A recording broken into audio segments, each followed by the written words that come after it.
Bravo Marvel, बहुत बढ़िया। जो लोग ये चिल्ला रहे थे कि डूम को एमसीयू में सेटअप होने का टाइम ही नहीं मिला और उसे सिर्फ 2 मूवीज मिलेंगी, डूम्सडे और सीक्रेट वॉर्स, वेल मार्वल ने एक तीसरी मूवी डूम के नाम कर दिया एंड वो होने वाली है स्पाइडरमैन 4। यप, लेटेस्ट रिपोर्ट्स ये कह रही हैं गाइस कि स्पाइडरमैन 4 एवेंजर्स डूम्सडे का डायरेक्ट सीक्वल होगी। अब देखो, वैसे अगर देखा जाए तो हमें पहले से इस बात का थोड़ा बहुत अंदाजा तो था, क्योंकि स्पाइडरमैन 4 डूम्सडे के जस्ट 2 महीने बाद रिलीज हो रही थी, तो जाहिर है दोनों मूवीज का कनेक्टेड होना तो ऑब्वियस था, बट ये अंदाजा नहीं था कि ये डायरेक्ट सीक्वल ही बन जाएगी। मतलब स्पाइडी की 4th मूवी डूम्सडे और सीक्रेट वॉर्स को कनेक्ट करेगी, इन दोनों के बीच का ब्रिज बन जाएगी। एंड टू बी ऑनेस्ट यार, this is really unbelievable. Marvel ने क्या मास्टर स्ट्रोक लगाया है, क्योंकि डायरेक्ट सीक्वल होने का सीधा सा मतलब है कि आरडीजे का डूम डूम्सडे के बाद सीधे स्पाइडरमैन 4 में फिर से दिखेगा। ऐसे में उसे ज्यादा स्क्रीन टाइम मिलेगा, जिससे उसका सेटअप और अच्छे से होगा। तो ये जो प्रॉब्लम थी कि डूम को एमसीयू में प्रॉपर सेटअप होने का टाइम नहीं मिला, ये प्रॉब्लम 50% तो स्पाइडरमैन 4 में ही सॉल्व हो जाएगी, और बची हुई 50% के लिए क्या पता मार्वल फिर से कोई ऐसी ही चाल चल दे।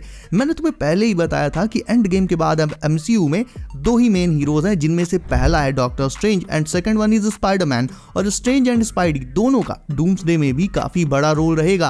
देखो, पीटर और टोनी की जो केमिस्ट्री थी वो अपने आप में काफी डीप रही है हमेशा से। ऐसे में मार्वल इसका फायदा डूम के साथ भला क्यों नहीं उठाएगा। हमें ये जरूर दिखाया जाएगा कि अपने मेंटोर टोनी के चेहरे को पीटर जब एक मल्टीवर्सल लेवल सुपर विलेन की फॉर्म में देखेगा तो उसका क्या रिएक्शन होगा। उसकी पीटीएसडी वापस आ जाएगी। टोनी को तो वो पहले ही खो चुका है, फिर रिसेंटली नो वे होम में गॉब्लिन ने सुतली बम से उसकी आंट मे को आंट जून बना दिया, और फिर उसकी गर्लफ्रेंड एंड उसका बीएफएफ भी गया, यानी अब वो बिल्कुल अकेला है, न्यूयॉर्क आ चुका है। और यहाँ भी अब किंगपिन विजिलेंटी लॉ लगाने वाला है, जिसमें सारे विजिलेंटीज को बैन कर दिया जाएगा न्यूयॉर्क से।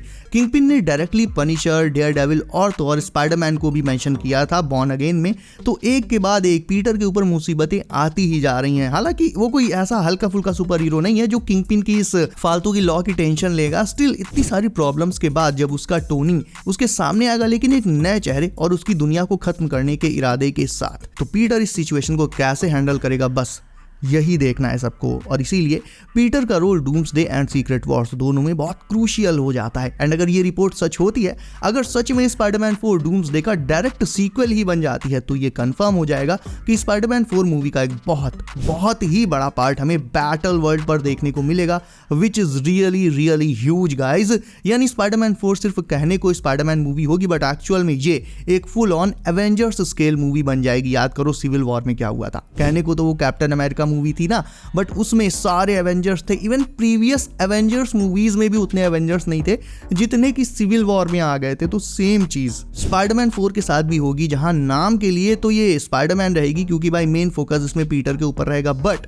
उसके साथ साथ डूम एंड बैटल वर्ल्ड पर मौजूद बाकी के हीरोज पर भी ये मूवी बहुत हैवीली फोकस करने वाली है। और बैटल वर्ल्ड में कब कौन आकर टपक जाए भाई, कुछ कहा नहीं जा सकता। And that brings me to Venom. Sony Venom को स्पाइडरमैन 4 में ऑलमोस्ट कंफर्म कर ही चुका है। उसने अपनी जापानीज साइट पर यह पोस्ट डाली थी कि एडी की कहानी अभी सिर्फ शुरू हुई है, और क्या एडी अब पीटर की कहानी में जुड़ने के लिए तैयार है, जिसका सीधा सा मतलब है वेनम द लास्ट डांस के बाद अब जब सोनी वर्स नहीं रहा, तो वेनम को सोनी में भी जस्ट में भी एमसीयू में आगे कंटिन्यू करना चाहता है। और देखा जाए तो अब वेनम और नल इन दोनों के साथ रियल जस्टिस एमसीयू में ही हो सकता है और कहीं नहीं। नल को लेकर तो अभी क्या ही कहा जाए, बट वेनम पहले भी एमसीयू में आ चुका है, वो एमसीयू में मौजूद है ऑलरेडी, क्योंकि एमसीयू के बार वाले सिम्बियोट का क्या हुआ ये कभी दिखाया ही नहीं गया। और ये जो सीन दिखाया गया ये सोनी वर्स का था, यानी एमसीयू वाला वेनम सिम्बियोट भी अभी एग्जिस्ट करता होगा और वो एमसीयू के अंदर ही होगा। और ये सिम्बियोट डेफिनेटली पीटर को ही ढूंढेगा, क्योंकि हाइव माइंड के थ्रू मल्टीवर्स के सारे वेनम स्पाइडरमैन को तो जानते ही हैं। वो जानते हैं कि स्पाइडरमैन उनका आर्च नेमेसिस है, या एटलीस्ट इतना तो जानते हैं कि स्पाइडरमैन से जरूर उनका कोई ना कोई कनेक्शन है। ये चीज खुद वेनम ने एडी को बताई थी। ऐसे में इस वेनम का ओरिजिनल एडी तो इसे छोड़कर वापस सोनीवर्स में चला गया था, तो अब इसके पास इकलौता ऑप्शन यही है कि ये एमसीयू में अब पीटर को ढूंढे एंड उसी से बॉन्ड बनाए, क्योंकि अल्टीमेटली ये पीटर को देखते ही ट्रिगर हो गया था। तो जाहिर है उसी को ये अपना होस्ट बनाकर पीटर को अपने हिसाब से कंट्रोल करना चाहेगा। नॉट टू मेंशन कि इससे वेनम को एक्स्ट्रा पावर बूस्ट मिलेगा पीटर की स्पाइडी वाली सुपर पावर्स के चलते।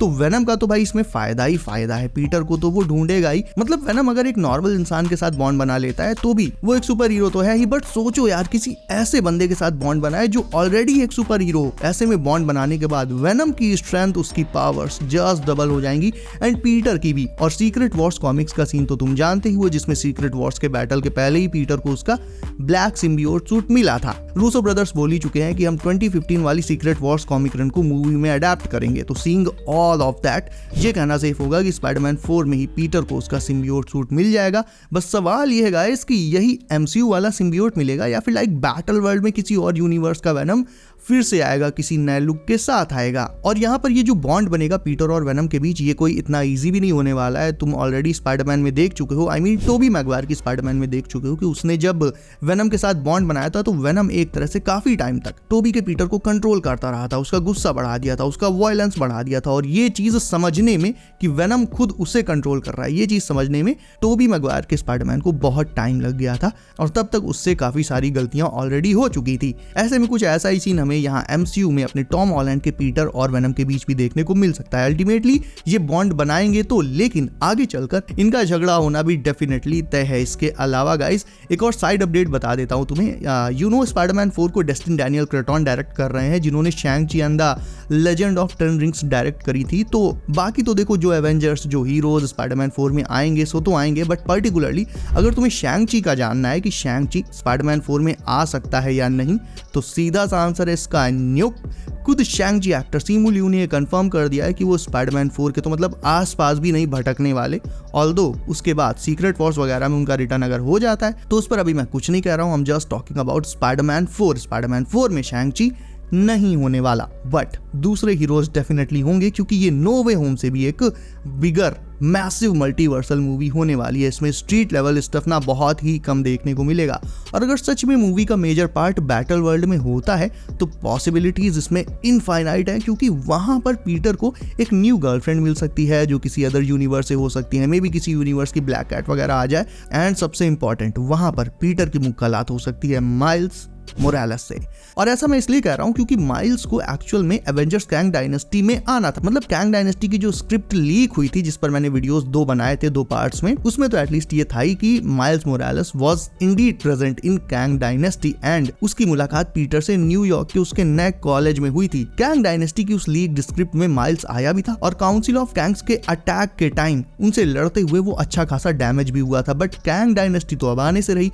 तो अब देखना यह है गाइस कि क्या स्पाइडरमैन की कहानी को और भी ज्यादा इंटरेस्टिंग, डीपर एंड इंटेंस बनाने के लिए, स्पाइडरवर्स को और भी ज्यादा घुसकर एक्सप्लोर करने के लिए, क्या मार्वल माइल्स को इंट्रोड्यूस करा सकता है स्पाइडरमैन 4 में? और अगर ऐसा होता है तो हाँ, काफी मजा आएगा। प्रीवियसली नो वे होम का ही एग्जांपल ले लो, तीनों पीटर का टीम अप क्या ही तगड़ा था। इवन उनके एक्शन सीक्वेंसेस को भी अगर तुम छोड़ दो तो उनकी जो नॉर्मल कैजुअल कॉन्वर्सेशन थी वो भी इतनी मजेदार थी भाई। सब अपने अपने वेनम की और थैनोस की लड़ाई की बातें कर रहे थे, मतलब सुनने में ही बड़ा मजा आ रहा था। सो ये सारा स्टफ स्पाइडरमैन 4 में डेफिनेटली एक और भी बड़े लेवल पर रिपीट होने वाला है गाइस, इतना तो कंफर्म है। सो गाइस अब मुझे बताओ कि तुम स्पाइडरमैन 4 को एक स्ट्रीट लेवल पर देखना चाहते हो या फिर एक मल्टीवर्सल लेवल पर देखना चाहते हो। इसके अलावा वीडियो अच्छी लगी हो तो इसे लाइक करके चैनल कर लो सब, नोटिफिकेशन को ऑल पर डालना बिल्कुल मत भूलना ताकि आने वाली लेटेस्ट नई MCU अपडेट्स तुमसे कभी भी मिस ना हो। सो गाइस सेफ रहिए एंड करते रहिए एंजॉय। मेरा नाम है Himanshu and as always I will see you in next one.